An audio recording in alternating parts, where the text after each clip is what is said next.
Welcome to In the Margins, where we spark connection through stories. I'm your host, Laura Lynn Donahue, and each week I invite guests to step outside the lines and into the margins with me. You'll hear the untold stories, the stories of risk and reward, of triumph and trial, and everything in between. Thanks for joining me. Let's dive in. I had a lovely time with my most recent guest, Emily Nydam, author of Journeying Home. She and I had a very reflective discussion about the characters in her book and also how the characters relate to her own life and even our own lives. It's a wonderful story told through the eyes of two characters, one in the 1800s and the other in the 1920s. Anyway, the intersection of their lives, and I think you're really going to enjoy it.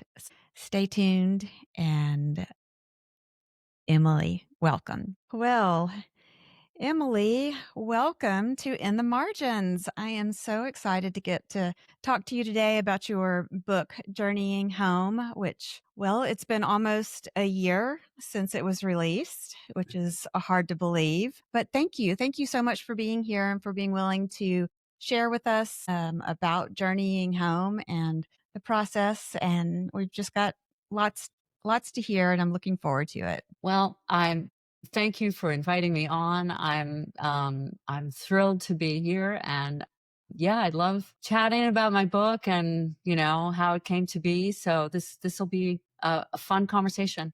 Yeah. Well, you've had an interesting background with your music career, and you're an attorney or on pause attorney. I'm not sure. Well, I think once an attorney, always an attorney. I think it never leaves you. Yeah. But yes, all those things. I grew up in a house with an attorney. My dad was an attorney, and then my brother is an attorney, and I was going to be one, but then I fell in love with Don, and I didn't do that. Well, that's the thing. You always feel like you're being cross-examined, even at the dinner table. And you can tell when it starts, and you're like, oh, can you just tell me I'm wrong and not have to lead me to it? Yes. No leading questions. No leading questions. I just want to eat my dinner. Oh, that's great. And so what got you interested in writing this book? Have you always been a writer in the sense that you had a creative vein toward writing? Is this a dream? Was this a dream of yours to write a novel? Give us a little bit of backstory, if you will. Yeah. I was kind of thinking about my backstory the other day, and I realized that my first attempts at writing anything were probably when I was it was in about first or second grade. Seriously, I decided I could do just as well as some of these writers of books that I loved reading. Yeah. There was one series by an author named Enid Blyton. She was a British author, and she wrote children's books. And she wrote these great adventure stories where the children were the heroes, and there were like no grown-ups anywhere. And, they were called like the Fabulous Five or the Amazing Four or whatever. It was always just about these kids. And I thought, whoa, I could do just as well as that. So I got out my mother's legal pad or my dad's legal pad, whatever. And I wrote these series of stories, and they were all exactly 16 pages long with 8 chapters. So 2 pages apiece. And there was always a heroine who was a girl who was probably me. Sure. Of course. Why not? Course, it was why my not? book. And so I wrote those, and, was or thought I was on my way, at the tender age of 6. Yeah. Well, And you were in a sense. I kind of was. I was in a sense. And Got I to start did somewhere. yeah. And I did some creative writing through like high school.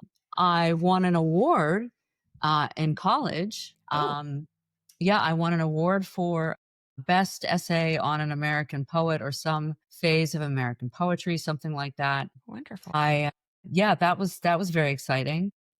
So that was, another sort of step on the way. But then I kind of put it aside for Mm. really a long time. I ended up going to law school, Mhm. and I practiced law for about 7 years.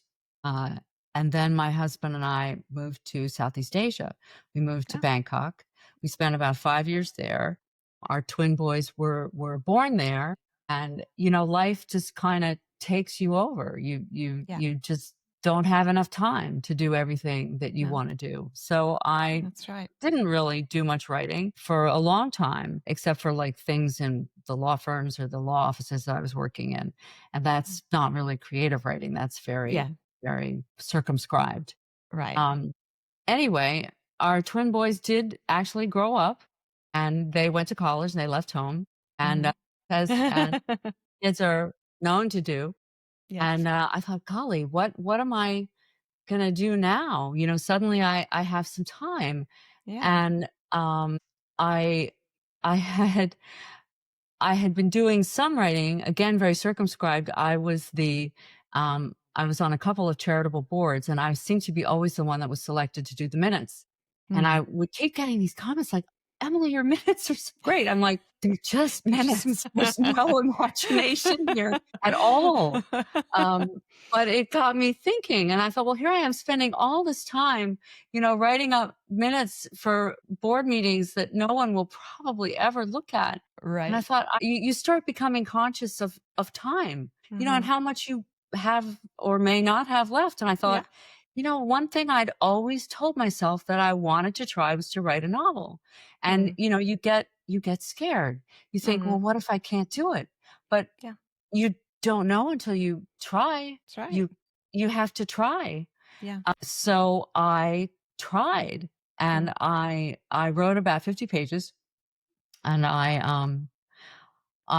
gave it to my husband Uh-huh. and to one of my sons, the one who reads fiction, the other one does Uh-huh. not read fiction, and one of my closest friends. And I Okay. said, "So what do you guys think? Is this worth continuing, or should I just keep my day job?" Mhm. And well, Mark, of course, my husband, was required to be enthusiastic, Right, of otherwise course. things would not go well for him. Um, but everyone else said, "It was great. I wanna know Yeah, more. I want more." And that's kind of yeah. how it began. And I'm a little embarrassed to tell you when I actually started this book, because, the computer files are dated, Oh, and sure. I've been working on it a long time. But, Yeah. Yeah. that's okay. It's okay. You gotta just keep coming back and keep Yeah. going. Yeah. Yeah. Well, in Journeying Home, you trace the lives of two individuals in different centuries, who not just mirror each other in the time frame that you're writing, but there's also some personal qualities that they seem to share as one of the characters begins to dig more into the character Lizzie, who is in the World War I era. So looking at Lizzie in Right. World War I, and then Yep. present day Gwen. And Right. Gwen is in her 50s. I would say so. Okay. I didn't wanna pin her down. Lizzie, I Yeah. did pin down to the years because that was kind of important for her Yeah. story. Yeah. Gwen is just like now, whatever you want now to be. I Hmm. didn't want it to be a book about COVID or whatever. It just Right. so we ignored some things, and you can decide if maybe we're now very post-COVID, or, hasn't Mm. happened yet, whatever, but it's just now. And I think I Yeah. was careful. Yeah, I think in the book I do say she's in her 50s, because there's a Well, scene that's early where on where I picked that up, yeah. because I'm in Mhm. my 50s. Yeah. So I was like, "Oh, okay, so I can Relate. start to relate. Yes. So let me see myself in Gwen's person, and how would I be reacting to, the findings that I had come across, and of her great aunt Elizabeth. Um, Tell us a little about where you got the idea. This is historical fiction Yeah. because you've got obviously the true history in there. Um, but how did you develop these two characters? If you maybe just give us an idea of how Lizzie came into view, and then how Gwen came into view as her kind of counterpart in the way you tell the story. Yeah, well, Lizzie, Aunt Elizabeth, um, is loosely based on an actual relative of mine, of my own great aunt, who she was born probably sometime in the late 1800s. She was a nurse in World War One. She went to France. Mm, She came back. She became a social worker, what we would now think of as a social worker, and she was a writer. She was also a writer. So mm, all these things that Lizzie is in the book are yeah. based on a real person who accomplished an enormous amount. Mm, And so she was kind of the jumping off point for Aunt Elizabeth or Lizzie's character. uh-huh. My actual aunt was the jumping off Okay, right. inspiration. Okay. And then Gwen, as this probably won't surprise anybody very much, is probably based on me. I wondered. Um, I Yeah, like that. I have a friend who said she can, like, hear my voice in her head as she was reading it, so that's kinda Yeah. nice. But the other thing that's in the book and that is also real was the keepsake box of mementos, Oh, and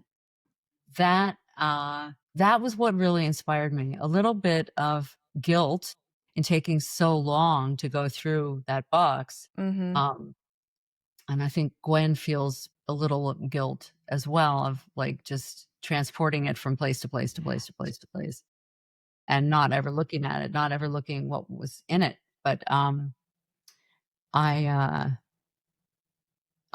my aunt, my own great aunt, gave me a keepsake box when I was probably in law school, and Okay. she said, "I hope you have the opportunity at some point to do something with some of this." And I just was like, "I don't have time to even take the lid off. I can't Mm, so it just followed me around, and when I had time finally to start thinking about what I wanted to do after the boys left, and I thought, well, maybe there'd be an inspiration for something to write about in here. mm, And so I started looking through it, and um, it just sparked like some ideas, and I started writing ideas down and thinking about how I wanted connections to be made, and that was kind of the beginning. It was an mm. actual box of mementos. So, Wow. Wow. and then you just start asking, well, what if? What if Yeah. this happened? And what if then maybe this happened over here or something? And you just start answering those what ifs and seeing where they lead you.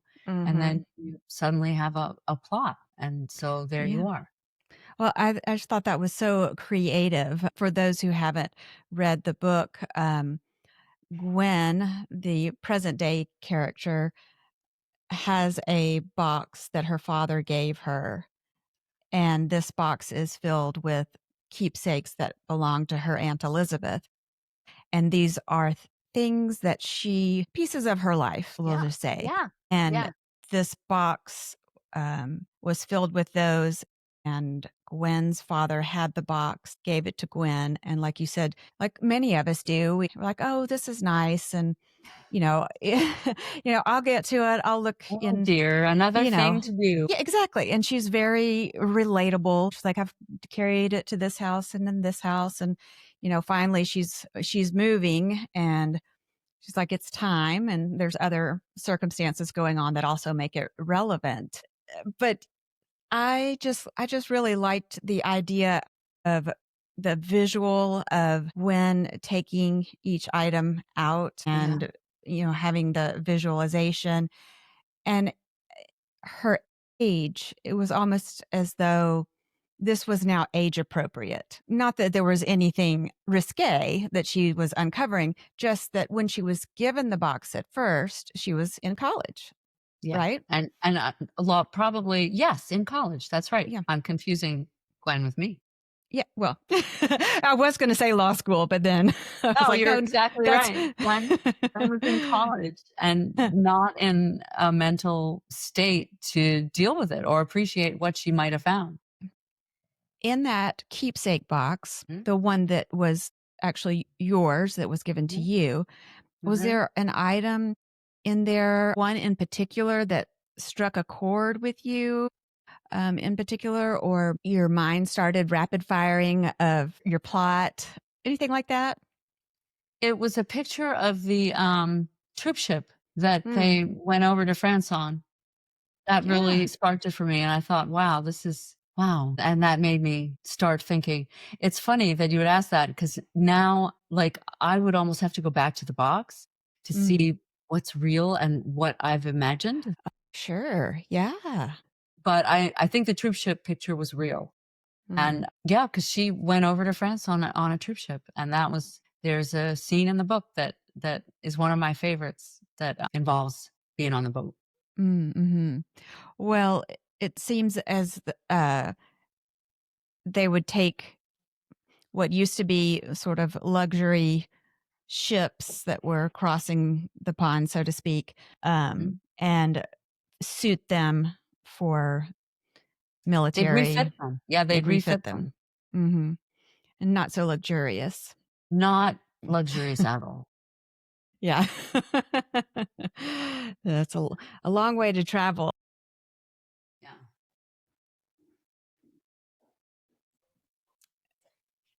What about without giving I want to talk, some about the story without giving too much away, but I think some of what we could talk about will just even compel listeners to want to dive in and read the story.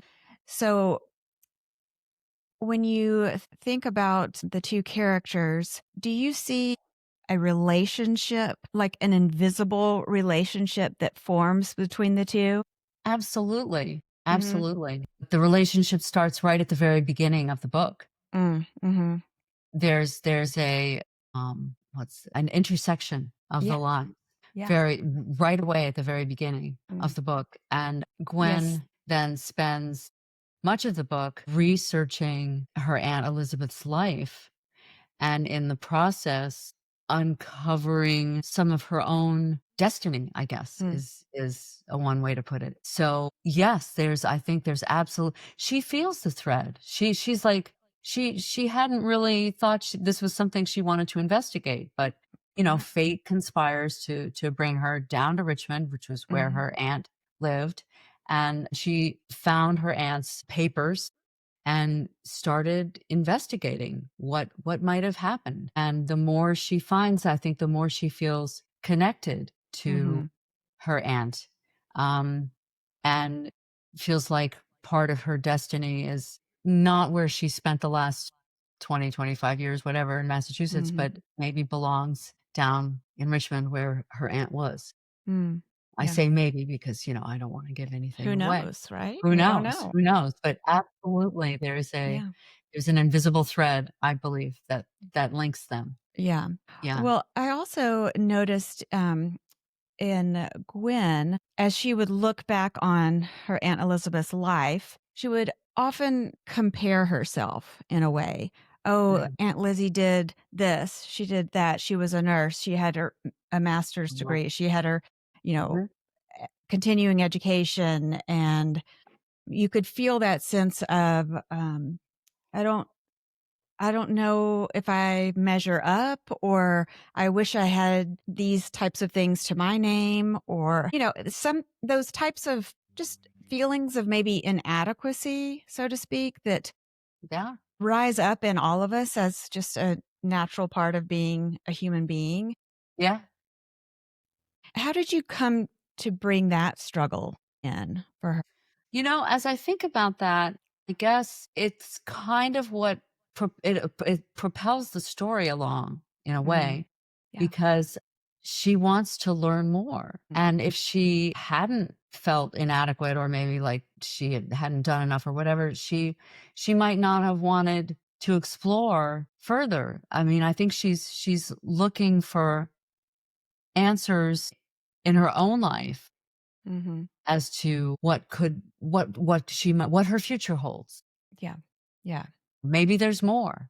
And that's what propels her down to Richmond, I think, Yeah. and propels the story along in the present day in the Yeah. Gwen sections. Yeah. She's hoping to learn more. I don't think Yeah. she's hoping to learn that her aunt failed at anything. I Yeah. think she's just hoping to find a place for herself in Yeah. history.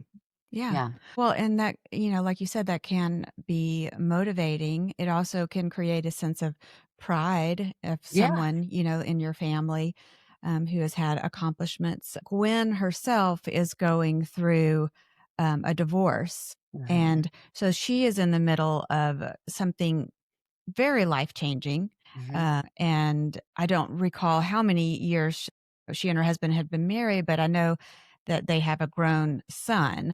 Yeah. It's just, kind of thinking of Gwen again back to myself because of our similar stage and age of life. While 50 isn't like the middle necessarily of life, because you're not necessarily going to have 50 more years. For me, when I turned 50, um, a little bit ago, I, Today.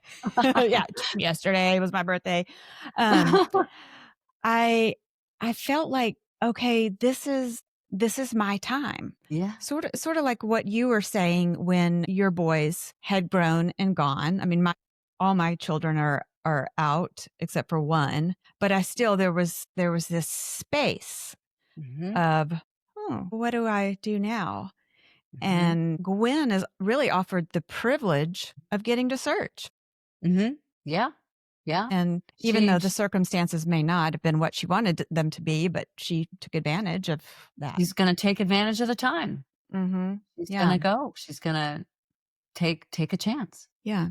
Yeah. Well, and I think that's a good reminder just for us, for ourselves, is so give yourself that time. We're Yeah. in such a productive society, so to speak, that is demanding so much of us that rest is not something that's offered.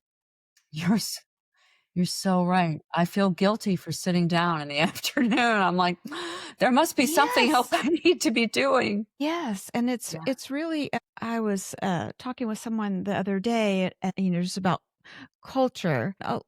I would say a good many cultures incorporate rest into their lives, We except don't for have maybe that. Americans. Yeah. No, we don't have that. It is We viewed don't, as a failing. yeah, yeah. Unfortunately, it is. But it's those times, those quiet times, reflective times, those times even when you feel like you're never going to come out of something, of a situation that is horrible. That is when we grow, Mhm. I think. Yeah. That's our opportunity, and it's not good enough to say it too shall pass. That's fine, but you also have to go through it. And as you Yeah. go through it and you experience your emotions and you do take that time to be reflective, like Yeah. Gwen, I think Mhm. that's a really good lesson to draw from the book, in my opinion. Yeah. Absolutely. Yeah. Yeah. So the story, of course, progresses, and there is in the story a home that becomes symbolic to It the does. the whole. Tell us a little bit, like, where did you come up with that idea, for this home where they both their lives again intersect here? Yeah. It's another big point of intersection throughout the book, really. And interestingly, the prologue, which deals with the home, was one of the first things I wrote. Okay. So I kind of was like, I don't care what else happens, but it has to involve the house. Yeah. So, and I guess the reason it was so significant for me was it's what I had in my head as I was writing was the house I remember seeing when I was a child. Mm. Because we went as a family down to visit my great aunt, and she lived in a house in Richmond with her sisters, just very similar to the book, not giving a lot away Yeah. because, just who lives with Yeah. who Yeah. lives where. But in real life, in my life, my great aunt lived in this kind of dilapidated row house in Richmond.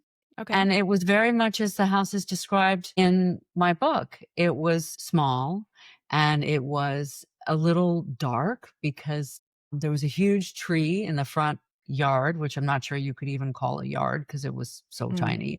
Mhm. The tree was overgrown and would block the sun coming in. And inside, it was very like, I don't know if restful is the right word, but it was painted like the walls were a light green, and it Mm. was like coming into a little oasis Mm. in Richmond. Um, Yeah. it it was small, and there was furniture everywhere, and you had to Mhm. be very careful where you walked, or you'd probably destroy your Yeah. shin. But it was real, and it just seemed so different from anything I knew or had grown up in, and it Mm. seemed to have this, like, I don't know, I mean, it feels a little overstated, but whatever. It had a, like, a magical quality. It was just, it drew you in. The house Yeah. just drew you in. Mm. Actually, it's funny, I sent the book to one of my cousins, who's my first cousin, so she's got the same, family tree that I do for the most part, Right. and she's like, "Oh my god, you captured it perfectly. That's exactly Oh, the house." yeah. I can see it from Mm. in the book. So that's where it came from. I guess my Mm. friends know me that I'm not a huge fan of magical realism, but it feels like I kinda wrote a little bit of magical realism with Yeah. the house.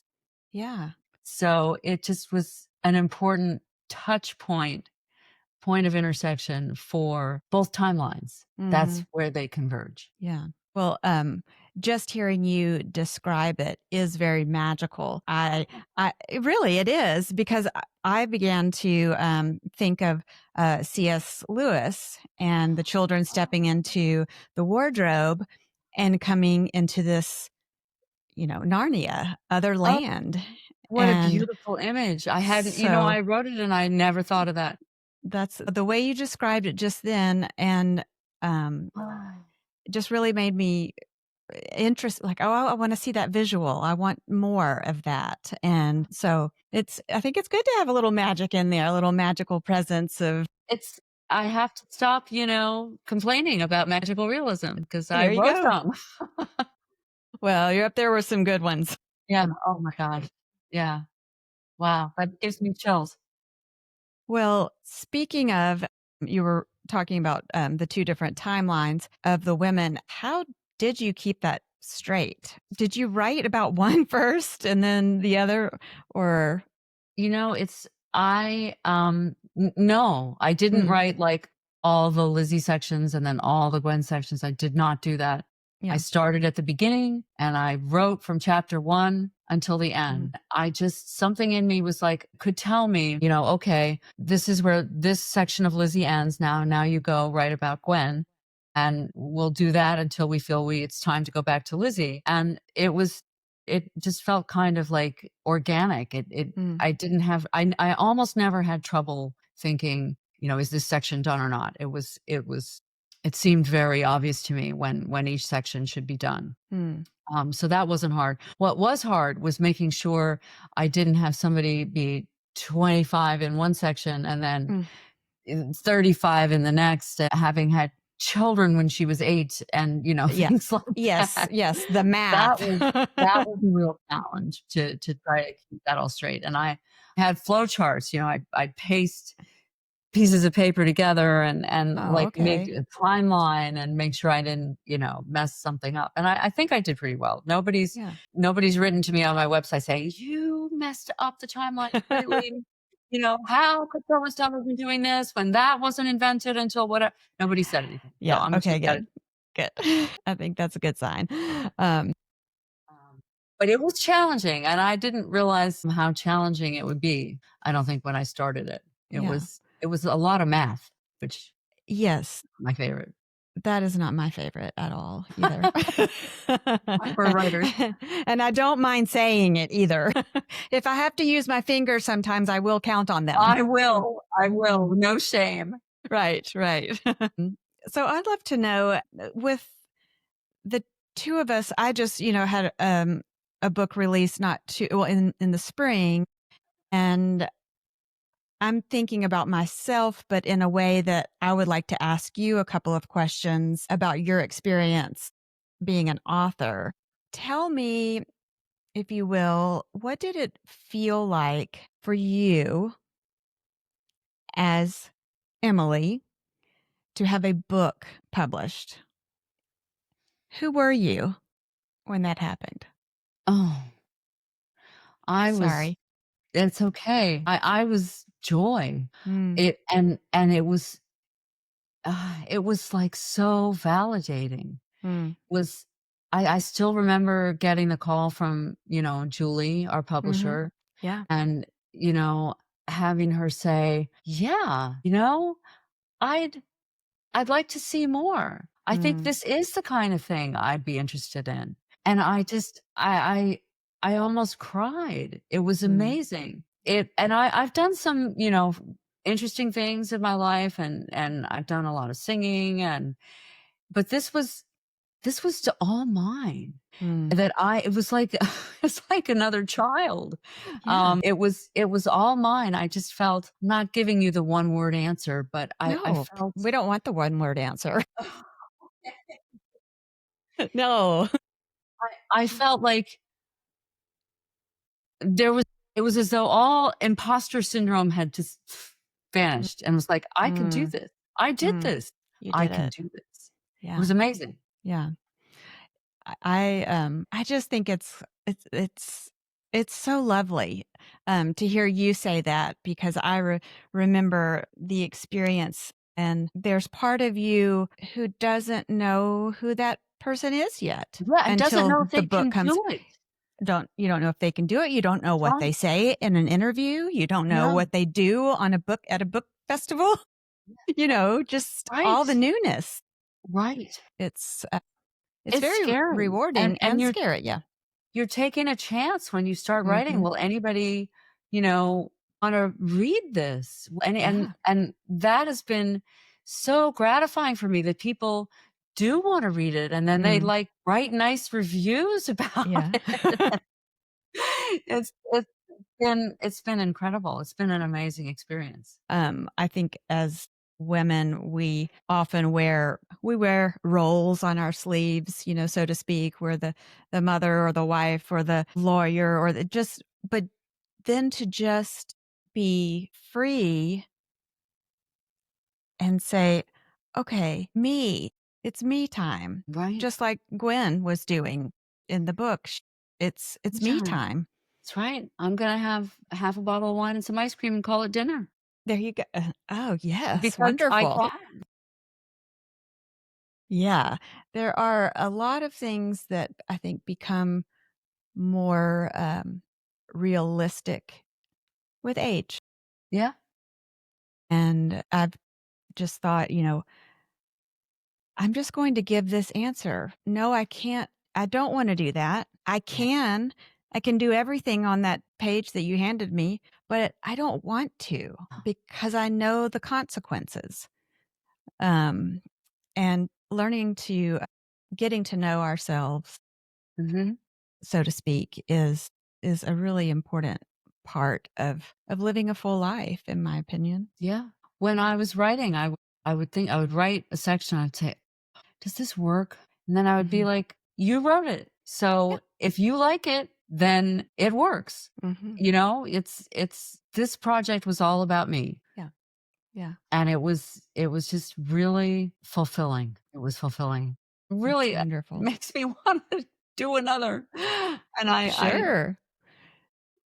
Do you have thoughts of writing another, or have you started one or I started one, and then, life happened. Sure. We ended up moving from Arizona back to the East Coast, and that is all consuming. It just a cross country move like that is Sure. huge. Yeah. So it keeps being on my list. Monday Yeah. morning, I'm gonna start again, and then Monday turns into Tuesday, and then next week, and I just haven't gotten to it. So I need to go back to that. Yeah, it's very different. The one It's still very early days, and who knows if Sure. it'll actually be in this format or not. I may Yeah. change it, but it's so far anyway. It's in the first person, which is different. Okay.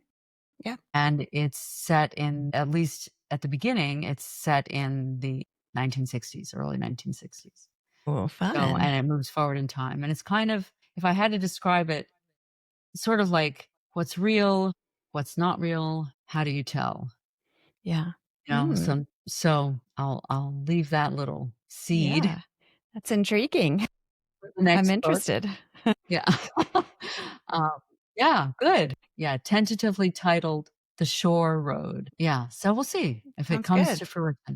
I really wanna do it again. I really wanna see if Yeah. I can write another Well, one. you should. You can. You should and you can, and you will figure it out Yeah, because that's what we do. that's what we that's what we do. We figure it out. Well, I was really impressed by some of the authors that you've been compared to in such a flattering way. I know that Kristen Hanna is one of those authors, and she's got a big following and Mm. interest. And tell me a couple of others that you've gotten to have some like imaginary shoulder rubs with. Oh, Tolls. Mm, I'm not sure I'm pronouncing his name right, but he wrote well, he's yeah. written several books, but my favorite is A Gentleman in Moscow, and, Mm, to be compared to him is just a real compliment that just floors me. yeah. Yeah. He's a writer who there's not a superfluous word in the whole manuscript, in the Mm, whole book. yeah. It's everything is so tightly woven, and you think, "Oh, this bit can't be that important," and then you realize, "Oh, no, wait, it was huge, and I need to go Yeah. back and read it, find it, and read it again." Yeah. Yes. So to be compared to him is, uh amazing, and, who else did that I get compared to? Anthony Doerr, All the Light You Mm, Cannot See. yes. Love that. His books are just kind of like poetry. Mm, They're beautiful, so this is very, very flattering to be compared to yeah. these people. Yeah, it is. It's wonderful. Yeah. I mean, there will be someone who is going to be compared to you. So that's coming. That will come in your. Oh, yes, her book is so much like Emily's. Oh my Emily gosh. Nydam. Well, Yes. that would be amazing. Yeah. Wish big. Yeah, that's right. But I mean, you mentioned the poetry, and there is poetry in this book that you've There written. is. There is. Tell us a little bit about I'm a poet, and so, I was just, interested in where did you were these some of your original writings? Did you write these especially for the book? I wrote them Yeah. all especially for the book. They're all Okay. mine. Um, Okay. Wonderful. My great aunt was a poet herself, and I did find some of her poems in the Mhm. keepsake box. Right. And this is gonna sound funny, but I actually started thinking, what are the rules? What are the copyright rules about, Yeah. like, quoting somebody who you know, 1 or 2 poems may have been published somewhere, I have no idea. Yeah. Yeah. I thought, they're not quite what I want for the tone of the Mhm. book in any case. And I thought, Yeah. well, maybe I could write them. Yeah. And, then they're part of my book. Yeah. So I gave it a shot. People who read it said it works for me. So Yeah. I kept them. I Yeah. kept them. And they're what is the word? The epigraph for each chapter, or not for Mhm. all are for some of the Lizzie chapters, not all, but Yeah. some. Yeah. Yeah. Um, I like that. I like the way that it's set up in the book. The visual of it, the poetry has a different pattern than normal, sentences, and you've got Yes. that, standout block. For me, it really draws interest. So I enjoyed seeing and reading that in your book as well. I'm glad they spoke to you. I'm glad that's great. That's wonderful. Yeah. Yeah. Yeah. Well, I've just really enjoyed getting to talk to you.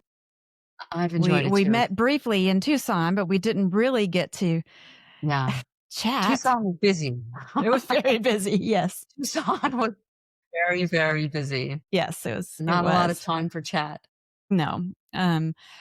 But before we go, I had mentioned to you earlier, I do like to prepare my guests a little bit in advance so you're not too on the spot, but we like to ask 3 questions. What are you reading? What are you listening to? And what are you watching? Not necessarily in that order. We can go in any order, but the goal is to put together a playlist once the first season is done, and then we'll keep adding them and have an in the margins playlist. Okay. So, would you like to start? Which one? Well, let's see. Why don't I start with what I've been watching Perfect.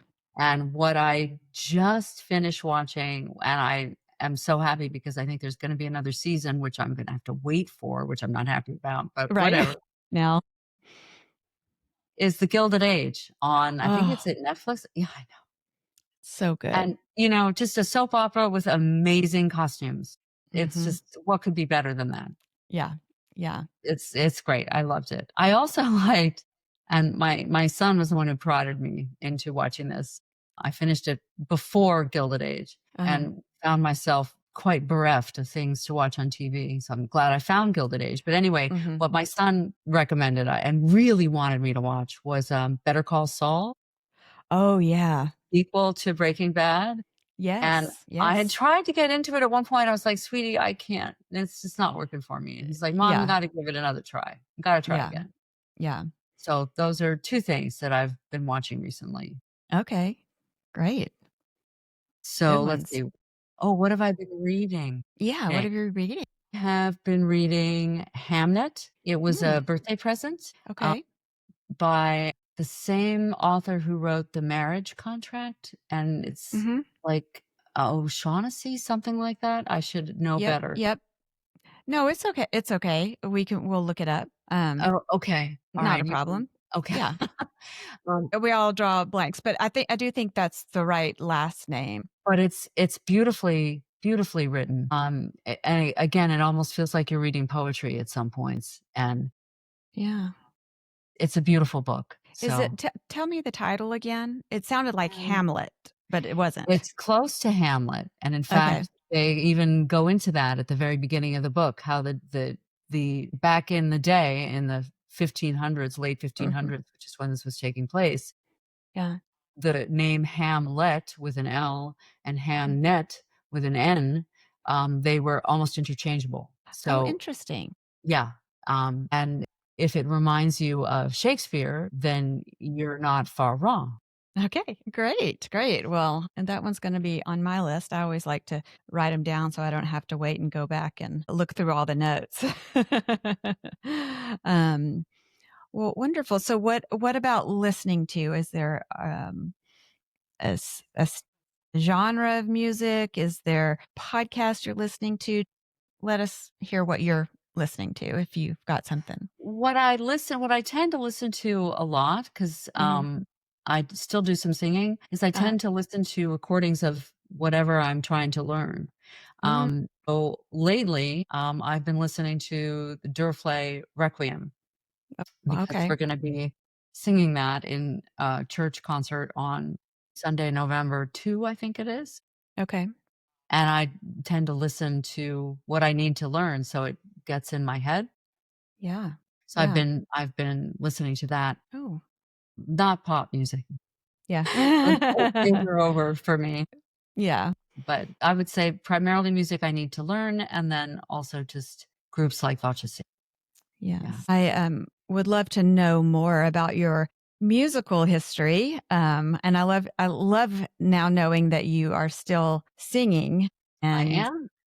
you've had such a beautiful creative stage presence. I got to listen to a few of your works. That would have to be maybe another podcast A or different podcast, a a different different one focus. altogether. Yeah. That's great. Yes. So, well, I just have been delighted to have you and Well, have it's had a been a great treat. time. I've loved chatting with you. It's been really Good, fun. good. Well, Emily, thank you so much for being here, and I will look forward to seeing you again. I will too, and thank you for a lovely afternoon interview. It's been a lot of Yep. fun. Good. Great. Uh, Thanks for joining us in the margins. You can find us on Spotify, Apple Podcast, YouTube, and wherever you get your podcasts. Our social media handle is at Podcasting in the Margins on Instagram and Facebook. And please stay connected.